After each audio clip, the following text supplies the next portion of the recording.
Howdy. Good afternoon, folks. Good afternoon. Okay, it's, starting a little late because this stupid, recording program derped up the whole computer like usual. I don't know why the computer can't handle it. I use it for one thing. This. Let's see. Very disheartening when the whole computer crashes. I should sue these people. Sons of bitches. What if I had unsaved story there? That story could have been vital to my future. Let's see. Emga found herself. Emga wasn't sure. Emga was tense. Not an unusual thing considering her situation. She was more tense than before because she was listening to her two comrades fight it out in the dining car. Damn it, what the hell? There's always people coming up and down the street like it's 5th Avenue or something. Up and down, I don't know why. There's nothing at the end of the street but a turnaround thing. And who would be going to the park when it's this frickin' cold out? Seriously. No one is in the park. Not even the animals are in the park. When I go to the park, no matter what time of year it is, never see the damn animals. I only see them on the road in and out of the park. Oh, hi there.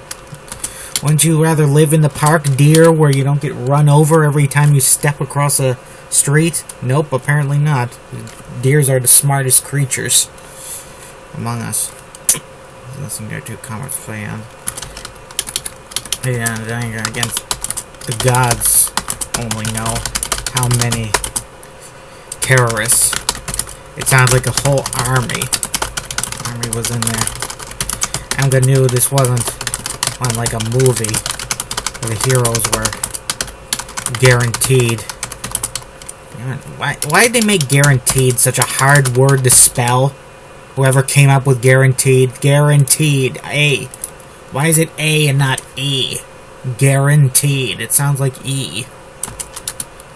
Sons of bitches. I'm going back in time someday to castrate the man who came up with the spelling for guaranteed. I guarantee you'll never have children. I knew this wasn't like a movie where heroes are guaranteed to come out on top and smite down and fight their way through legions of bad guys. Emga did know that such things did happen at some point in time, or people wouldn't, or writers wouldn't have some point in time making people, ordinary people, into legends or demigods.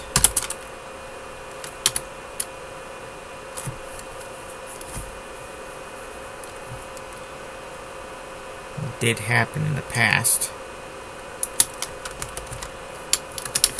at times. They did know that such things did happen at times. But was it going to happen here? Emga didn't know. And it is nervous the right word. Tense sounds better than nervous, I think. Tense implies more, I think. Nervous is more cool. I think, did I forget to do my homework when you're coming into school? Versus, we're all gonna die here. I'm very nervous about that.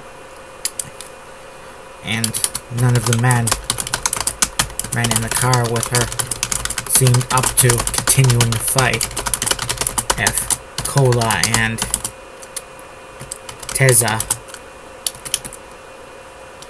Ortega bought the farm, it would probably recapitulate quickly. Like, what were those people? People from Europe, famous for capitulating quick. The Sellians.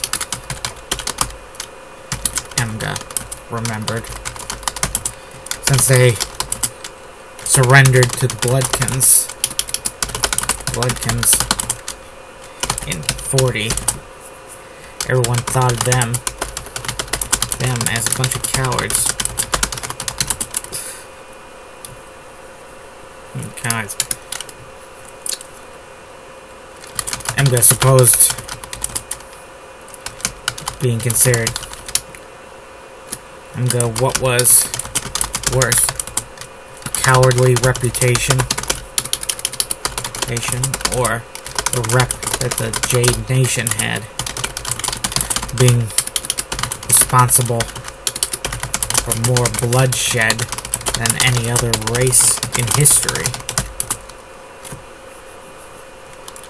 Maybe it was better to be known as cowards.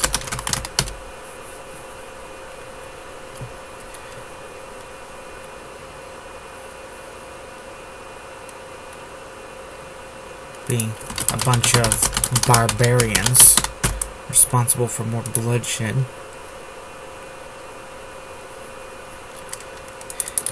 That they were a bunch of barbarians known as cowards. Maybe it was better to be known as cowards.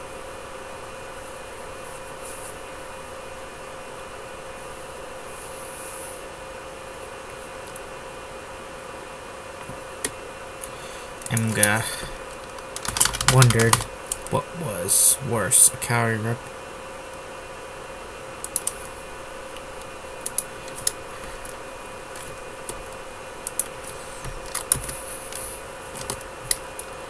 The Jade did have blood of billions on their hands. I'm gonna doubt anybody in the West is going to feel sympathy for anyone killed in this incident on this train. Emga was suddenly approached by a tall, older businessman in a suit and tie. He was gray suit and tie. He was not a foreigner, though. He was not a foreigner, though he looked like a man well groomed in, well versed in the way things went in the West. Probably some kind of international businessman, spending his days going back and forth between the Jade Nation and the nations of the West. I'm gonna suppose a man like him, older, a man like him would be considered a traitor by the Jade, by the terrorists.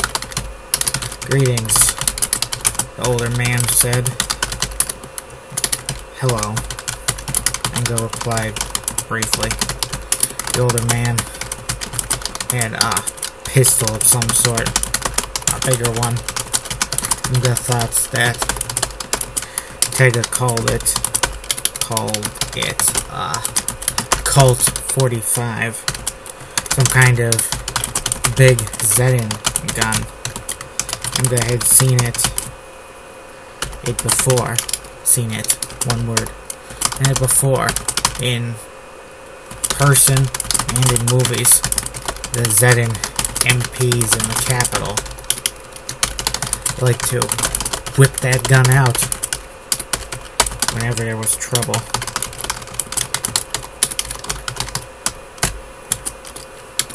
Trouble. She imagined with the troubles of, with the ongoing crisis, They were whipping out that gun, out that old pistol, even more than usual.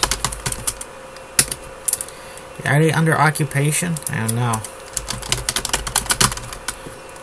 I would probably have occupied these crazy people till the end of time.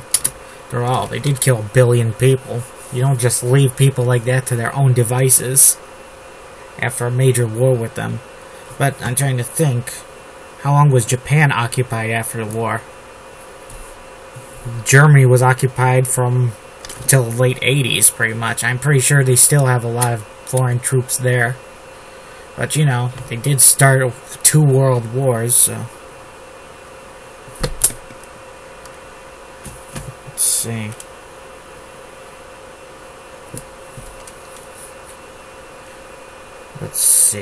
Let's see. Bags, teams coming to find location.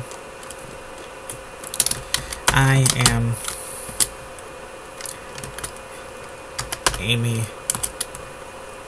Foz. The older man noted. His name was pronounced identically his first name. I can't remember if I had that thing where, with the Jade, where the Asian way of saying a name, the family name first, then the first name. Yeah, that's kind of common among a lot of places. And I think it's also in places like Hungary, where they say the last name first, but I'm not sure. Don't use that as reference. It seems a weird thing.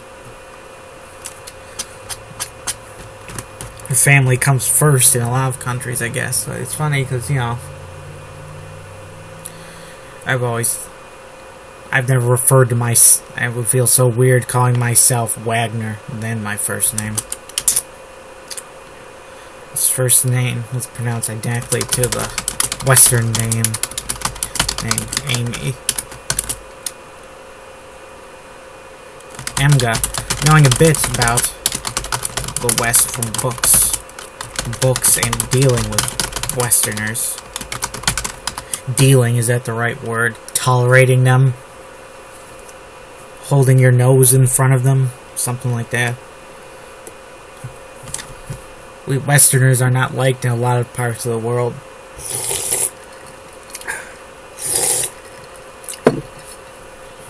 We're blamed for a lot of the bad stuff that happens in other countries, and rightfully so, I'd say, in a lot of cases. But, you know, individually, I'm not responsible for anything bad that happened in the parts of the world that were imperialized. I'm not gonna feel guilty about stuff that other people did, you know. You don't, what's that phrase? The sins of the fathers? Yeah, you don't blame a child for the sins of their fathers. And what was done is done. We can't change the past. We can't change the terrible things that happened in the past, you know? We can only try to be better. Emga, my bib, knew this. She could imagine the little chuckle. She could imagine the little chuckle that Westerner would get from a man being named Amy.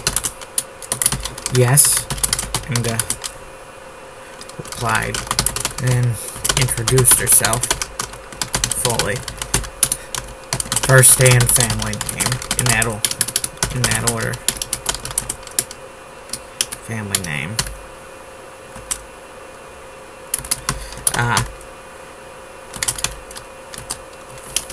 Be careful.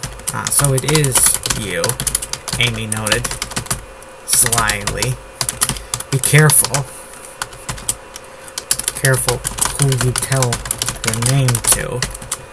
You might get in trouble with the terrorists.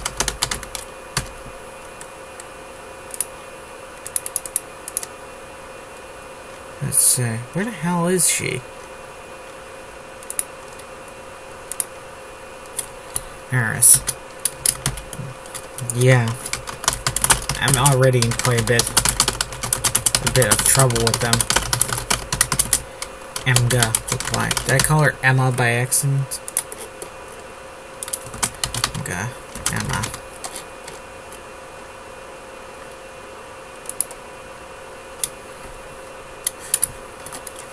Just so.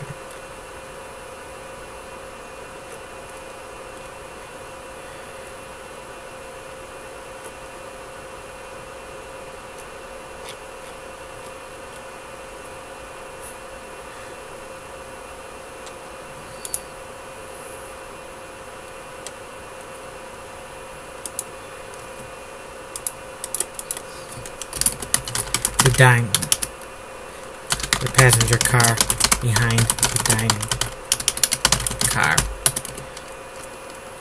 12:21 a.m. I'll have to check if a.m. is right there. Having a bit of an issue here, folks. I accidentally... More cars going around out there. Jesus.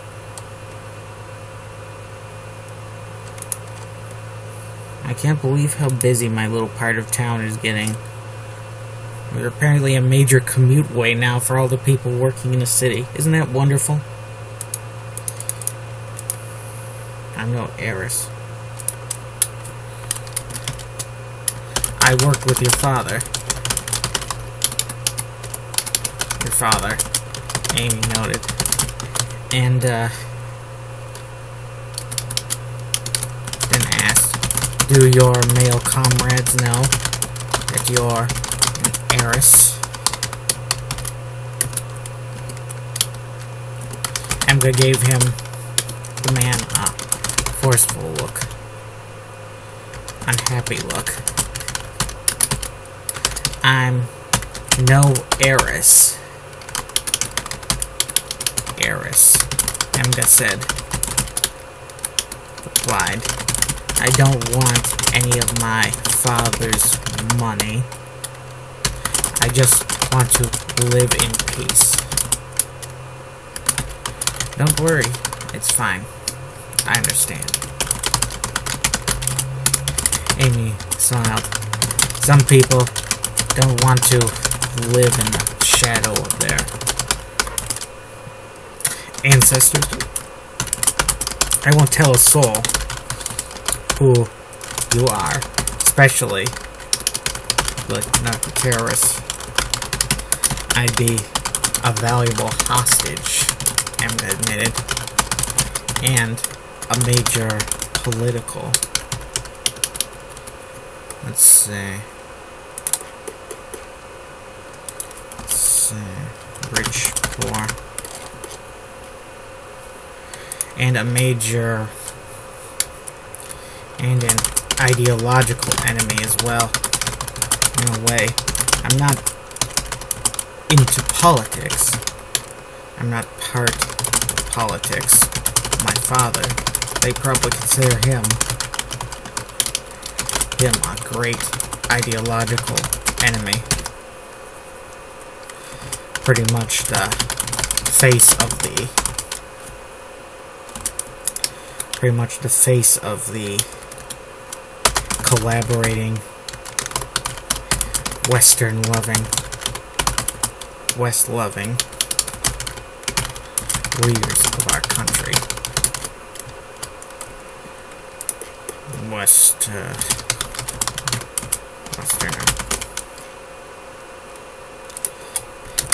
And how do you feel? How do you feel about politics? Amy asked. Now's not the time to worry about such things. Inga replied. It was then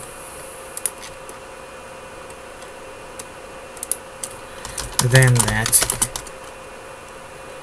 the nearby big window was abruptly smashed open as though detonated by a small explosive.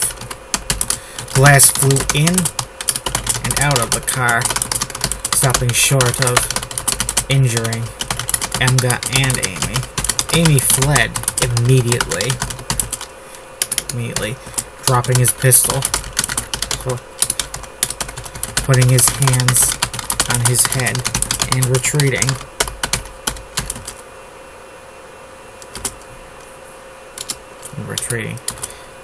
He left Emga alone, raising her pistol as a terrorist rappelled right into the window. He got stuck and cut up by a bit of glass about the window sill, which got a grunt of pain out of him. He was reaching for a small submachine gun, SMG, hanging by a strap about his chest. He apparently didn't expect to run into someone aiming a gun at him straight away. And I had no idea what the man's plans were. Did he think he could come in here and get behind Cola and Tega and get the drop on them? Did he think he could secure the car and the hostages by himself? Emga didn't know, and didn't ask, for the man could throw himself into the car.